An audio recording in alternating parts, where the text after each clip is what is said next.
Morning guys, kini nakahoy karon ang iyang dahon green color pa siya. Kini siya nakahoy, iyang dahon green color pa. Ang tawag kini nakahoy ay deciduous plant.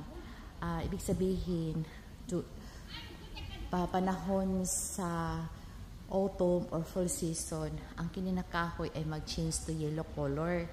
Kini siya. Ang tawag ini nakahoy ay deciduous plant. So, mahina siya sa lamig. Di niya kaya yung lamig. Kaya, mag-change siya to color. To yellow.